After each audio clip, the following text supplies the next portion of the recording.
인하여 서로 노엽게 하거나 서로 투기하지 말지니라. 아멘. 오늘도 이 오후 찬양 예배 시간 나오셔서 또 하나님의 은혜를 누리고 또 하나님과 동행하기를 원하는 우리 성도님들 주님의 이름으로 사랑하고 축복합니다.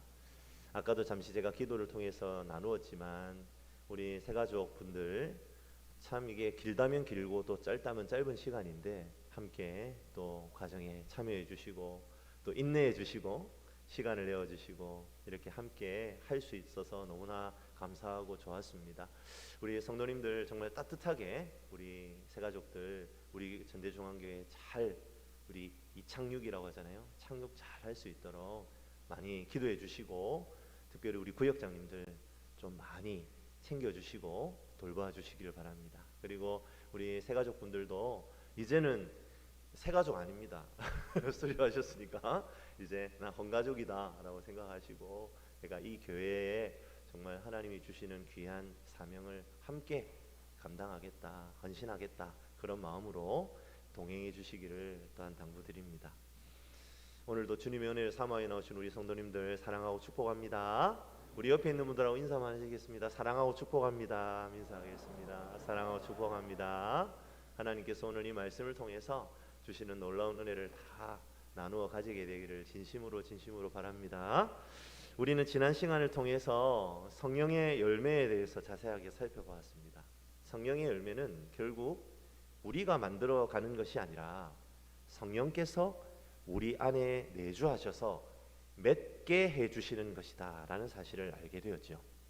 이제 그러한 성령의 열매를 맺기 위해서 우리에게 필요한 것이 무엇인가에 대한 답이 오늘 우리가 살펴보고 있는 24절의 말씀입니다. 우리 함께 24절 말씀을 한번 읽어보겠습니다. 그리스도 예수의 사람들은 육체와 함께 그 정욕과 탐심을 십자가에 못 박았느니라. 아멘. 이 말씀은요 우리에게 먼저 한 가지 전제를 던집니다. 그 전제는 무엇입니까? 우리가 그리스도인이라 할지라도 피할 수 없는 갈등이 우리 속에 있다는 전제입니다. 그게 뭘까요? 그 갈등은 매우 강렬하고 끊임없이 일어나는데요, 바로 성령의 다스림과 육체의 소욕 사이에 벌어지는 치열한 갈등입니다. 그것이 얼마나 지독하면 오늘 본문은 정욕과 탐심을 십자가에 못 박는 것에 비유를 했을까요? 십자가형은요 당시 사람들이 고안해낸 가장 저주스럽고 고통스러운 형벌이었습니다. 사람을 바로 죽이지 않고 마지막 처절한 고통까지 경험하고 죽도록 하는 것이 십자가형의 목표입니다. 이 사람이 이제 십자가에 달리면 체중이 실려서 이 사람이 뭡니까? 횡격막이라고 하죠. 횡격막이 이렇게 짓눌려서 숨을 못 쉬어요. 그러면 빨리 죽을 거 아닙니까? 질식해서. 그래서 죽지 말라고 십자가 밑에 발 밑에다가 발판을 마련해서 사람이 약간 이렇게 구부리고 설 수 있도록 합니다. 그럼 어떻게 돼요? 이제 숨을 쉴 수 있는 겁니다. 그러니까 엄청난 고통이 있죠. 십자가에 달려서 피를 계속 쏟으니까요. 탈수 증상이 일어나고 막 정신이 혼미해지고 하는데 어떻습니까? 안 죽는 거예요, 사람이. 그러니까 이게 참 고통스러운 겁니다. 그렇게 잔인하고 고통스러운 형벌인 십자가형. 우리는 이 말씀에서 십자가에 못 박는 주체가 우리라는 사실에 주목해야 됩니다. 제3자가 우리에게 못 박는 것이 아니라 내가 내 자신의 정욕과 탐심을 못 박는 겁니다. 죽여야 한다는 것이죠. 이 말씀의 의미는 우리는 모두 십자가를 지고 있는 사형수와 같다는 겁니다. 사형수는 친히 자기의 십자가를 메고 가야 합니다. 그리고 그 십자가를 지고 가서 자신이 메고 간 그 십자가에 실제적으로 우리의 고집스럽고 제멋대로인 자아를 취해서 십자가에 못 박아야 한다는 것이죠. 육체와 함께 정욕과 탐심을 십자가에 못 박는 것은 아마도 성령과 어울리지 않는, 우리의 옛 생활을 최종적으로 완전히 거부하는 것을 의미합니다. 그렇다면 24절의 비유는 어떻게 옛 생활을 완전히 거부해야 한다라는 것을 말해주고 있습니까? 먼저 우리가 생각해야 되는 것은 옛 생활을 벗어버리는 일에 대해 스스로 냉혹해야 함을 가르쳐주고 있습니다. 십자가형은 결코 기분 좋은 처형이 아니라고 했습니다. 그것은 점잖고 품위 있는 그 무엇이 아닙니다. 그러므로 우리는 내가 전에 가지고 있던 탐심과 정욕에 대해 미워하는 마음을 가지고 그것에 대해 단호하고 냉정한 처분을 스스로 할 수 있어야 함을 이 비유는 가르쳐주고 있습니다. 두 번째로 우리가 이 옛 습관을 벗어버리는 것이 얼마나 고통스러운 것인지를 우리는 이 비유를 통해 깨달을 수 있죠. 십자가형은 강렬한 고통이 수반되는 처형이었습니다. 그러한 고통을 느낄 만큼 우리가 누리던 죄악의 낙과 결별하는 것은 격심한 고통을 가져온다는 겁니다. 우리는 한 번쯤 이런 경험을 다 가지고 있으실 것 같아요. 하나님을 섬기기 전에 내가 행해왔던 잘못된 습관들을 바로잡는 것이 얼마나 고통스러운 일인지 전적으로 이 부분을 우리는 알고 있다는 겁니다. 세 번째로 옛 성품을 거부하는 것은 매우 단호하게 이루어져야 하는 일이라는 것을 우리는 다시 이 비유를 통해 깨닫습니다. 십자가형은 죽음이 오랜 시간에 걸쳐 서서히 이루어지는 형벌이지만 확실한 죽음을 가져오는 형벌입니다. 우리는 지금 이 세상에서 우리의 육체의 정욕과 탐심을 완전히 멸하는데 성공하지 못할지도 모릅니다.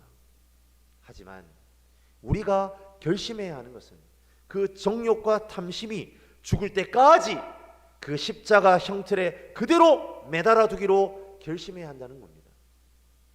수시로 못을 뺐다가 꼽았다가 하는 것이 아니라 그 누구도 십자가에서 나의 정욕과 탐심을 끌어내리지 못하도록 우리가 그것을 단단히 십자가에 못 박아야 한다라고 우리에게 이야기하고 있는 겁니다. 사랑하는 성도 여러분, 우리는 회심의 순간에 단호하게 이 십자가에 못 박는 사건을 우리 스스로에게 행한 사람들이었다라는 것을 기억하시기 바랍니다. 우리는 자기 중심적인 옛 성품을 그 모든 죄악된 정욕 및 탐심과 함께 십자가에 못 박아 버렸습니다. 그렇게 매달아서 죽을 때까지 내버려 두어야만 우리의 내면에 새로운 성령의 열매가 자랄 수 있습니다. 마치 모든 영양분을 다 빨아먹는 잡초와 같은 정욕과 탐심을 뽑아버려야만 우리는 양질의 성령의 열매를 얻게 되는 것이죠. 이 시간 자신의 삶을 돌아보기를 원합니다. 내가 진정으로 회개하고 돌이키기로 결심한 것이 무엇입니까? 나를 그리스도인답게 보이는 것은 무엇일까요? 십자가에 못 박아야 할 것이 몇몇은 외적으로 드러나 있는 것이기도 하고 대다수는 우리의 내면에 있어 보이지 않는 것입니다.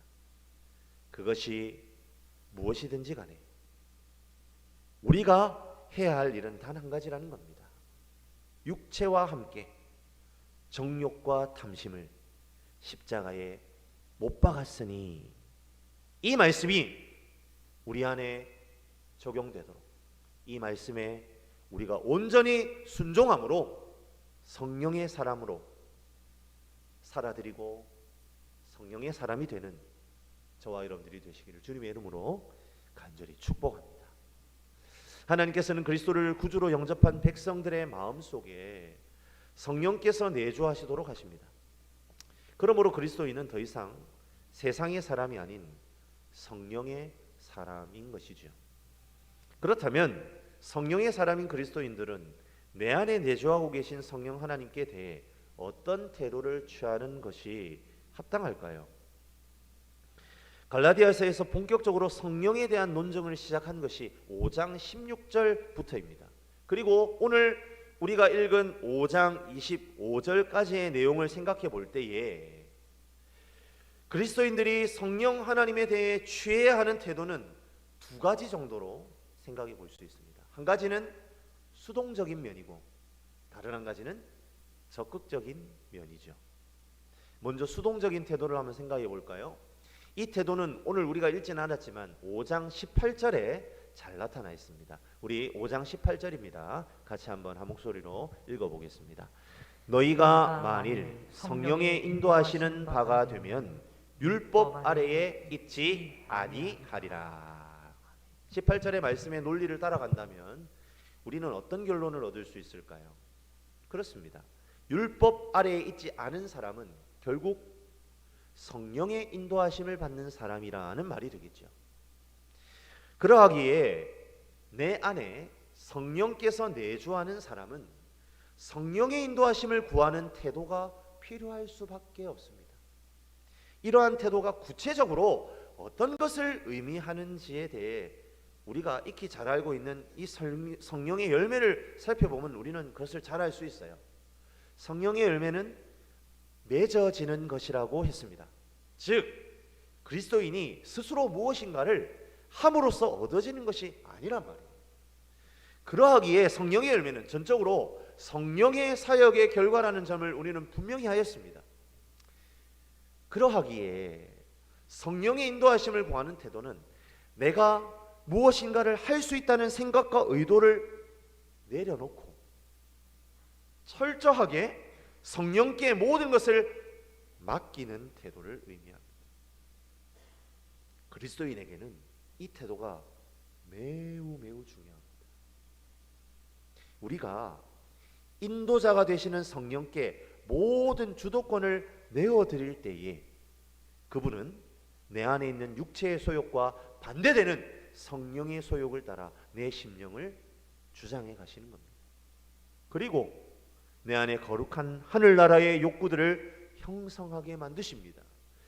그러므로 성령의 열매는 거룩한 하늘나라와 어울리는 내 안에 거룩한 욕구라고 바꾸어 말해도 나쁘지 않을 것 같습니다. 하지만 우리는 성령 하나님에 대해 또 다른 태도도 생각해 보아야 한다는 겁니다. 그것은 다름 아닌 적극적이고 의도적으로 올바른 길로 행하려는 태도를 말합니다. 오늘 우리가 읽은 25절의 말씀이 이 성령에 대한 두 번째 태도, 즉 적극적인 태도에 대해서 우리에게 선명하게 가르쳐 주고 있습니다. 우리 같이 25절을 읽어볼까요? 만일 우리가 성령으로 살면 또한 성령으로 행할지니. 아멘. 오늘 본문 이 25절의 하반절에 성령으로 행할지니라고 말할 때 이 행할지니에 해당하는 헬라어 동사는 스토이케오라는 동사입니다. 이 스토이케오라는 단어는 문자적으로 사람들이 횡대로 늘어선다, 이게 가로로 쭉 늘어선다, 이런 뜻이에요. 그래서 우리는 이 단어를 정렬하여 걷다 또는 조화를 이룬다, 이렇게 넓은 의미로 해석을 할 수 있는 거예요. 무엇을 말하고 싶은 겁니까? 성령의 사람은 성령님과 보조를 맞추는 사람이다라는 의미예요. 성령과 나란히 걷는 사람이란 말입니다. 성령의 인도하심이 있고 우리가 온전히 복종하여 그분의 인도하심을 따라야 하는 수동적인 태도와 더불어 오늘 이 말씀은 의도적으로 성령께서 놓으신 길을 따라 혹은 선을 따라 걸어가려는 적극적인 태도가 함께 있어야 함에 대해 우리에게 이야기해 주고 있습니다. 사랑하는 성도 여러분, 우리는 성령의 열매가 성령의 전적인 주도권에 의해 내 안에서 맺어진다는 사실을 신뢰해야 합니다. 하지만 우리는 앞서 살펴본 24절의 내용처럼 육체를 십자가에 못 박음으로 성령께서 우리를 위해 제시해 놓으신 생명의 길을 걸어가겠다는 의지적 결단이 함께 있어야 함을 또한 기억해야 한다는 겁니다. 마치 동전의 양면과도 같습니다. 우리가 성령의 주도권을 인정하는 자세가 있다면 이와 동시에 성령의 일을 향해 적극적으로 나의 의지를 동원하는 훈련이 필요하다는 것이죠. 우리의 생활 방식이 만약 성령이 기뻐하지 않으시는 육체의 일로 잡다하게 늘어서 있다면 우리는 그것을 성령에 속한 생활 방식으로 훈련하고 다스려서 돌이키려는 의지가 함께 있어야 한다는 말입니다. 그러하기에 우리에게 필요한 것이 있습니다. 그것은 거룩한 습관입니다. 기도와 말씀에 전무하는 것, 주의를 거룩하게 지키는 것, 공적 예배와 성만찬에 참석하는 이 모두가 나의 성령을 향한 적극성을 드러내는 도구가 되죠. 우리는 이 모든 방법을 통해 신령한 일을 감당할 수 있습니다.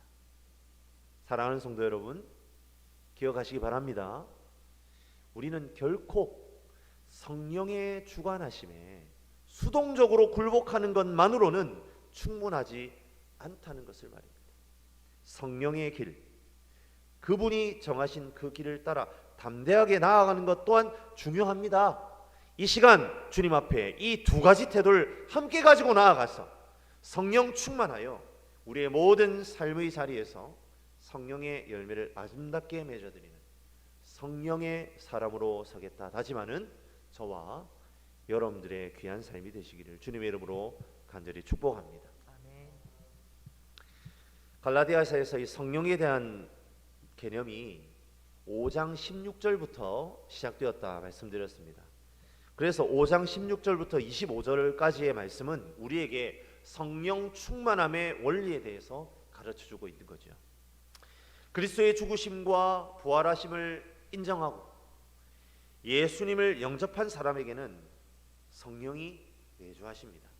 그리고 그 성령에게 온전히 순종하는 사람, 자신의 육체의 소욕을 거슬러서 온전히 성령으로 행하는 사람은 성령의 열매를 맺게 되고 성령의 사람이 됩니다. 이것이 바로 성령 충만함의 원리이죠. 5장의 제일 마지막 절인 26절부터 뒤에 이어지는 6장 5절까지는 그러한 성령 충만한 사람은 이제 어떤 실제적인 삶을 살아가야 하는지에 대한 이야기로 이어집니다. 바꾸어 말하면 육체를 십자가에 못 박고 성령으로 행함으로써 얻는 승리의 실제적인 결과가 무엇이냐, 그것을 26절부터 이제 하나하나씩 이야기를 해준다라는 거예요. 오늘 특별히 우리 함께 읽은 26절 말씀이 그 결과 가운데에서 특별히 우리가 성령으로 행한다면 서로에 대해서 하지 말아야 될 행동을 하게 한다라는 것을 알려주고 있다는 것을 살펴보기를 원합니다. 그런데요, 우리가 이 26절의 내용을 다루기 전에 또 먼저 전제해야 하는 것이 있습니다. 그것은 다름 아닌 우리의 성령 충만함은 우리 자신의 어떤 개인적인 신비 체험의 차원에서 드러나는 것이 아니라 사람들과의 실제적인 관계 속에서 드러난다라는 전제입니다. 무슨 이야기냐면 성령 충만한 사람은 그 성령의 열매가 서로 다른 사람과의 관계 속에서 드러나게 되어 있다 이 말입니다. 그렇다면 오늘 본문 26절은 성령 충만한 사람이 맺지 않을 열매에 대한 이야기를 하고 있다, 이렇게 결과적으로 정리를 해볼 수 있겠네요. 우리 함께 26절 말씀 같이 한번 읽어보겠습니다. 헛된 영광을 구하여 서로 노엽게 하거나 서로 투기하지 말지니라. 성령으로 충만한 사람은 오늘 26절에 나타나는 행동을 다른 사람의 관계 속에서 드러내지 않는다는 말입니다. 그것은 무엇입니까? 바로 노여움과 시기로 질투함입니다.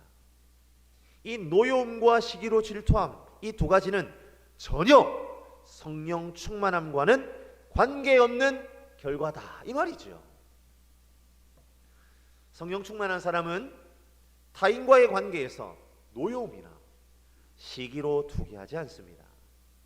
이 말의 의미는 성령 충만한 사람은 자신의 내면에서 자만심이나 열등감을 가지지 않는다는 말입니다. 우리가 누군가에 대해서 노여움을 품게 되는 이유는 무엇입니까? 상대방이 나보다 못하다는 생각을 가질 때입니다. 자신이 우월하다는 것을 지나치게 확신한 나머지 그것을 증명할 기회를 가지기 위해 다른 사람과 논쟁하고 도전하다가 결국 노여움이 폭발하게 됩니다. 노여움은 즉 자기 교만의 외적인 표현이죠. 또한 그 반대로 상대방이 가지고 있는 은사나 재능에 대해서 시기하는 마음을 가지게 되면 우리는 상대방에게 투기하게 되어 있습니다. 이처럼 투기하는 태도가 나타나는 이유는 우리의 경험을 비추어 볼 때에 우리 내면에서 일어나는 열등감의 결과다라는 것을 우리는 알 수 있죠. 이와 같은 자만심과 열등감은 모두 오늘 본문에서 말하는 것처럼 헛된 영광을 구하는 것에서 비롯됩니다. 우리는 자신을 다른 사람보다 우월한 존재로 간주한다면 그 사람에게 자신의 우월함을 알리고 그들이 자신을 더 우월한 존재로 인식해 주기를 바랍니다. 하지만 그 반대로 상대방이 우리보다 우월한 존재라고 생각할 때에 그 상대방을 질투하거나 흠을 잡아서 깎아내리고 싶어 합니다. 우리가 성령 충만하지 않은 상태에서 다른 사람과의 관계를 가져가게 되면 우리는 이 두 가지 태도 중에 하나, 자만심에 차거나 열등감에 빠지는 이 두 가지 가운데의 한 가지를 취할 수밖에 없다는 겁니다. 사랑하는 성도 여러분, 오늘 이 짧은 구절이 우리에게 주는 메시지는 너무나 분명해요. 어제 설교를 준비하면서 하나님 앞에 참 많은 것을 묻는 시간을 가졌습니다. 나는 정말 하나님 앞에서 이 자만심과 열등감 어느 한쪽에도 빠지지 않는 자신 있는 사람인가? 그러니까 제가 설교를 해야 되잖아요. 그러니까 저 자신에게 계속 질문을 하게 되는 거죠. 그러면서 깨닫게 돼요. 목사인 저도 온전히 성령의 충만함을 구하고 그분 안에 있지 않으면 나보다 더 잘 나가는 것 같고 나보다 더 지적으로 재능적인 면에서 뛰어난 사람을 시기하거나 또는 나보다 뭔가 좀 잘 못하는 사람에 대해서 뭔가 좀 부족한 사람에 대해서 우쭐거리는 것에 익숙할 수밖에 없는 존재구나라는 것을 깨닫게 되더라는 거죠. 그러하기 이처럼 나의 죄된 본성에 익숙한 삶의 패턴으로부터 자유하려면 헛된 영광을 구하지 않아야겠구나. 날마다 매 순간 나의 육체의 욕심을 십자가에 못 박아야 되는구나. 내 안에 살아계시는 성령님께서 나를 온전히 주장하시도록 그분께 온전히 순종하는 것밖에는 없구나 라는 사실을 다시 깨닫게 되었습니다. 사랑하는 성도 여러분, 여러분은 어떠하신지요? 하나님께서 오늘 이 주일 오후에 우리에게 말씀하고 계십니다. 지금 나의 마음을 지배하고 있는 자만심이나 열등감은 없습니까? 그것이 내 속에 있다면 오늘 말씀의 거울에 비추어 볼 때에 우리는 성령 충만한 사람이 아닌 겁니다. 오늘 이 시간 하나님께서는 우리를 다시 성령 충만한 삶의 자리로 초청하고 계십니다. 우리로 하여금 성령의 사람으로 굳게 설 것을 요청하고 계십니다. 내 주위에 있는 사람들과의 관계 속에서 남을 누르고 이기려는 헛된 영광을 추구하는 헛된 욕망으로부터 그리고 나보다 더 잘하는 것이 있는 사람을 향하여 나는 왜 이거밖에 할 수 없는가라고 생각하는 열등감으로부터 우리를 자유케 하시기를 우리 주님은 원하고 계십니다. 그 하나님의 부르심 앞에 온전히 순종하여 나아가는 참 성령의 사람으로 우뚝 세워지는 저와 여러분들의 삶이 되시기를 주님의 이름으로 간절히 축원합니다. 우리 이 시간에 이 찬양